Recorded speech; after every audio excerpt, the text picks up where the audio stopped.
Finally secret invasion के trailer को देखने के बाद ऐसा फील हो रहा है कि शायद मार्वल अपनी गलतियों से सीख रहा है और उसको बकल आ चुकी है कि उसको अपने किस तरीके के कंटेंट पे ज्यादा फोकस करना चाहिए। क्योंकि जो भी हमने सीक्रेट इन्वेजन का ट्रेलर देखा है उसको देख के लग रहा है कि ये बहुत ही ज्यादा सीरियस टून के ऊपर होने वाला है, जिसकी स्टोरी काफी ज्यादा इंटरेस्टिंग और ट्विस्ट से भरपूर होने वाली है, क्योंकि ये है ही secret invasion. So guys, this is Pete Tiger और आज की इस वीडियो में मैं आपके साथ करने वाला हूँ सीक्रेट इन्वेजन के ट्रेलर 2 का ब्रेकडाउन, और उसके ऊपर हम थोड़ी बहुत डिस्कशन करेंगे कि आखिरकार इसकी स्टोरी जो है वो किस डायरेक्शन में जाती हुई हमें नजर आ रही है। तो चलिए बिना किसी और बात के फौरन से अपनी आज की इस वीडियो को स्टार्ट करते हैं।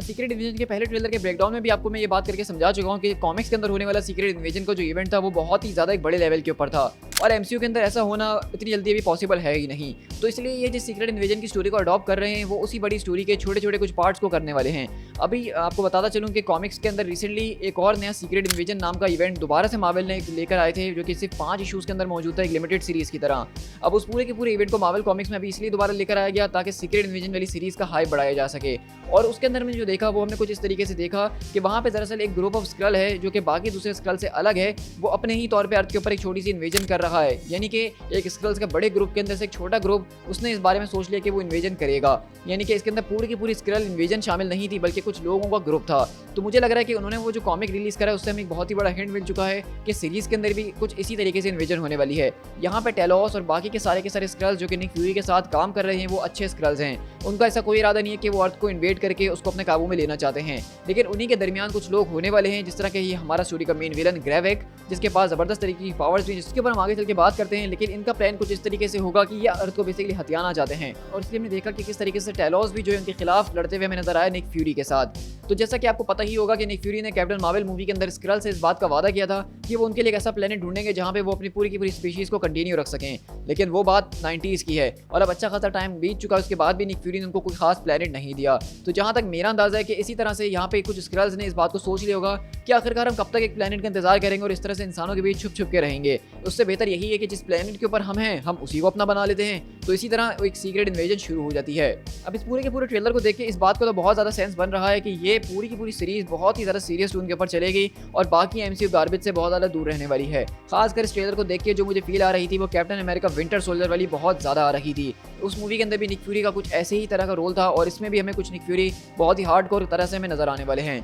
इस ट्रेलर की बात की जाए तो हमने इसमें निक फ्यूरी को अपनी ग्रेव के ऊपर जाते हुए देखा, और ये उनका वही ग्रेव है जो कि कैप्टन अमेरिका विंटर सोल्जर में उनके लिए बनाया गया था। मतलब दुनिया की नज़र में ऑफिशियली निक फ्यूरी मर चुके हैं और वो इतने सालों से अंडर कवर ऑपरेट कर रहे हैं। और असली निक फ्यूरी की बात की जाए तो वो तो काफ़ी टाइम से स्पेस के अंदर मौजूद हैं और उनको पता नहीं था कि अर्थ पे क्या चल रहा है। लेकिन अब जब ये सारे के सारे इवेंट्स होने शुरू हुए हैं तो अर्थ पे वापसी निक फ्यूरी आए हैं पता करने के लिए कि आखिरकार ये चल क्या रहा है। अब इस पूरी की पूरी सीरीज का प्लॉट इतना ज़्यादा बेसिक नहीं होगा जितना हमें ट्रेलर को देख के लग रहा है कि यहाँ पे सिर्फ एक इन्वेजन होगी जहाँ पे ग्रेविक और उसके लोग बेसिकली हर एक बड़े बड़े पॉलिटिकल पार्टीज और बड़ी बड़ी जो गवर्नमेंट है दुनिया की उनको रिप्लेस करेंगे आहिस्ता आहिस्ता करके, ताकि पूरी दुनिया के ऊपर अपना काबू चला सकें। और हमने इस ट्रेलर के शॉट्स में कुछ ऐसे सीन्स देखे भी हैं जहाँ पे हमें इस बात का अंदाजा हो रहा है, खासकर वो शॉट जहाँ पे ग्रेविक अपने आप को सामने लेकर आता है और सारे के सारे पीछे के लोग उसी के अंदर बदल जाते हैं। तो ये बात हमें बताई जा रही है कि किस तरीके से ग्रेविक और उसके लोग बहुत ज़्यादा डीप के अंदर पहुंच चुके हैं और वो जहाँ चाहें जिसको रिप्लेस कर सकते हैं। इस ट्रेलर के अंदर एक और इंपॉर्टेंट पॉइंट वो रोडी का था, जहाँ पे निक फ्यूरी जाके उससे मिल रहे होते, जो कि हमने पिछले ट्रेलर में भी देखा था। लेकिन रोडी यहाँ पे निक फ्यूरी से इस बार ये कह रहा है कि आप इस वक्त दुनिया के सबसे ज़्यादा मोस्ट वांटेड इंसान हैं। तो इससे बात साफ समझ में आ रही है कि ग्रेविक ने बेसिकली निक फ्यूरी का चेहरे को इस्तेमाल करा है दुनिया के सामने कुछ ऐसी हरकत करने के लिए कि वो एक मोस्ट वांटेड इंसान बन चुके हैं, और इसी वजह से निक फ्यूरी को वापसी अर्थ पर आना पड़ा अपना नाम साफ और इस दुनिया को बचाने के लिए। अब देखो ये बात बहुत ज़्यादा मेक सेंस करती है क्योंकि निक फ्यूरी एक ऐसा सिंगल इंसान है एमसीयू के अंदर जिन्होंने एवेंजर्स को बनाया, जो कि शील्ड, हाइड्रा और इस तरह की अलग अलग खुफिया एजेंसीज के साथ जुड़े हुए थे हर तरीके से, और उनके पास दुनिया भर के हर एक सुपर हीरो का एक्सेस मौजूद था। वो दुनिया के मोस्ट पावरफुल बींग्स को अपने पाम पे रखते हैं। तो उनको अगर किसी ने काबू करके उनकी सारी की सारी चीज़ों को अपना लिया तो पूरी की पूरी दुनिया के ऊपर टेक ओवर करना बहुत ही ज़्यादा आसान और सिंपल हो जाएगा। तो यही प्लान ग्रेविक का है जिसको नाकाम बनाने के लिए निक फ्यूरी अर्थ के ऊपर वापसी आए हैं। अब मारिया हिल का भी यहाँ पे एक इंपॉर्टेंट रोल होगा, जो कि बताती है हमें किस तरीके से कि वो निक फ्यूरी को काफ़ी टाइम से कांटेक्ट करने की कोशिश कर रही थी लेकिन वो हो नहीं पा रहा था। अब ये बात भी बहुत ज़्यादा इंटरेस्टिंग और जानने वाली है कि आखिरकार निक फ्यूरी स्पेस के अंदर कर क्या रहे थे। मतलब अर्थ के बारे में उनको परवाह नहीं है और वो जाके स्पेस में बैठे हुए हैं और ये सब कुछ पीछे चल रहा है, और वो अब आ रहे हैं जब बिल्कुल सब कुछ एंड के ऊपर पहुंच चुका है। तो ये भी एक अच्छी स्टोरी हो सकती है, जो कि मेरे ख्याल से कैप्टन मार्वल 2 के अंदर Nick Fury basically Captain Marvel के साथ स्पेस के अंदर किसी और मिशन पे मौजूद थे जिसको बाद में कंटिन्यू किया जाएगा। फ्यूरी की रोडी के पास जाने की एक और वजह ये भी हो सकती है कि क्योंकि इस वक्त रोडी जो है वो बेसिकली मिस्टर प्रेसिडेंट का डायरेक्ट एडवाइजर हैं, वो हमेशा उनके साथ रहता है और उनका सिक्योरिटी का सारा देख रेख वही करता है।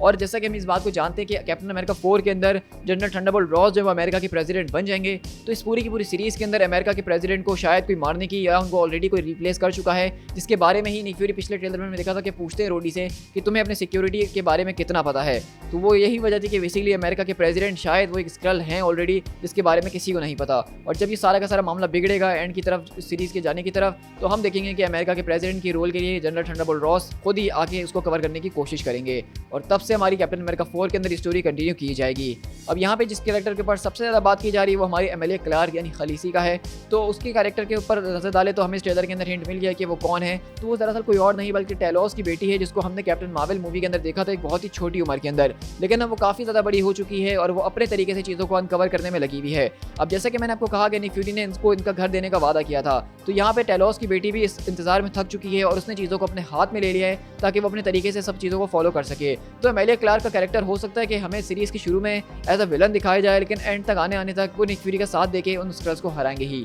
इसके अलावा यहाँ पे एक बहुत ही इंटरेस्टिंग शॉट देखने को मिलता है जहाँ पे बहुत ज़्यादा हमें बॉडीज नजर आती हैं एक तरह के स्टेसिस के अंदर, और यहाँ पे देखने से ऐसा लग रहा है कि वो स्क्रल्स हैं। इसके अंदर मैं एक नया ब्रिटिश कैरेक्टर को भी देखा है जो कि दरअसल कोई और नहीं बल्कि यूनियन जैक की ओरिजिनल की बेटी होने वाली है, जो कि कॉमिक्स से कैरेक्टर है। तो वो एक तरह की यहाँ पे निक फ्यूरी की तरह ही काम करती है लेकिन ब्रिटेन के अंदर। तो हम देखेंगे कि किस तरीके से बताया जाएगा कि अमेरिकन और ब्रिटेन लोग मिलके जो हैं वो एक तरह के सीक्रेट प्रोजेक्ट के ऊपर काम कर रहे थे, जिसके अंदर वो स्क्रल्स को अपने मिशंस के लिए इस्तेमाल करते थे और शायद उनको इस्तेमाल करने के बाद वो फेंक दिया करते थे या उनकी कदर नहीं करते थे। और यही बात शायद ग्रेविक का सबसे बड़ा मोटिवेशनल पॉइंट होगी इस पूरी की पूरी अर्थ को इन्वेट करने के लिए, कि उनके लोगों को सिर्फ अर्थ के ऊपर गवर्नमेंट इस्तेमाल कर रही हैं अपने फायदे के लिए और उनके बारे में कोई नहीं सोच रहा। तो ये एक बहुत ही स्ट्रॉन्ग मोटिवेशन है और अगर ये ग्रेविक को दी गई तो उसका कैरेक्टर इंटरेस्टिंग बन ही जाएगा। लेकिन अभी तक जहां तक उसका कैरेक्टर देखा है तो हमने देखा इस ट्रेलर के अंदर कि उसके पास कुछ सुपर पावर्स भी मौजूद हैं, जहां पे वो अपने हाथ को बहुत ज़्यादा एक्सटेंड कर रहा है और बहुत ज़्यादा लोग इंटरनेट पे उसके बारे में बात कर रहे हैं कि वो एक सुपर स्क्रल है। तो मैं यहाँ पे साफ कह देता हूँ कि ये सुपर स्क्रल नहीं हो सकता है, क्योंकि सुपर स्क्रल बेसिकली जो बनाया गया था कॉमिक्स के अंदर वो फैंटास्टिक फोर को बेस्ड रख के बनाया गया था और एमसीयू के अंदर अभी तक फैंटास्टिक फोर को ही इंट्रोड्यूस नहीं करवाया गया, तो सुपर स्क्रल का आना अभी इतनी जल्दी आसान नहीं है। हाँ, ये जरूर हो सकता है कि उसके पास जो अपनी शेप शिफ्टिंग वाली पावर है वो उसी को इतने ज़बरदस्त तरीके से मैनिपुलेट कर रहा है कि वो अपने लिम्स को एज अ वेपन इस्तेमाल कर सकता है, और मेरे ख्याल से ज़्यादा कुछ होगा नहीं। और ये बात मानने वाली है कि वो सुपर स्क्रल के कॉन्सेप्ट को जरूर इस पूरी की पूरी सीरीज के जरिए इंट्रोड्यूस करवा सकते हैं, जहाँ पे शायद जब ग्रेविक एंड में हार जाएगा तो वो एक नए प्रोजेक्ट के ऊपर काम करेगा, क्योंकि वो इस बात को समझ जाएगा कि अगर इंसानों को हराना है तो पहले सुपर हीरोज़ को हराना होगा, क्योंकि वो इनको प्रोटेक्ट कर रहे हैं और सुपर हीरोज़ को हराने के लिए आम स्क्रल नहीं बल्कि एक सुपर स्क्रल की ही ज़रूरत है। तो यहाँ से शायद वो अपने इस प्रोजेक्ट के ऊपर काम करना शुरू कर देंगे। तो ओवरऑल देखा जाए तो इस ट्रेलर को देखने के बाद मैं काफ़ी ज़्यादा खुश हूँ कि जिस तरीके से इस ट्रेलर को बहुत ज़्यादा सीक्रेटिव टाइप पर रखा गया है, कुछ ज़्यादा स्टोरी की तरफ हिंट नहीं मिल रहा है कि स्टोरी किस डायरेक्शन में जा सकती है। मुझे ऐसी अंदर से फीलिंग आ रही है कि इसके स्टेक्स जो है वो बहुत ज़्यादा बड़े होने वाले हैं और ओवरऑल पूरे के पूरे एमसीयू को ये इम्पैक्ट करेगी सीरीज़, और इसी वजह से मैं इसका बेसब्री से इंतजार भी कर रहा हूँ। तो आप लोग मुझे कमेंट करके जरूर बताइएगा कि आपको सीक्रेट इन्वेजन का सेकंड ट्रेलर कैसा लगा है और आप इस पूरी की पूरी सीरीज़ के साथ कितना ज़्यादा एक्साइटेड हैं। मैं तो सीरीज़ के लिए काफ़ी ज़्यादा एक्साइटेड हूँ, क्योंकि मेरे हिसाब से सीक्रेट इन्वेजन का जो कॉमिक बुक स्टोरी लाइन थी वो अब तक की जितनी मैंने स्टोरीज पढ़ी सब में सबसे बेस्ट मुझे लगती है।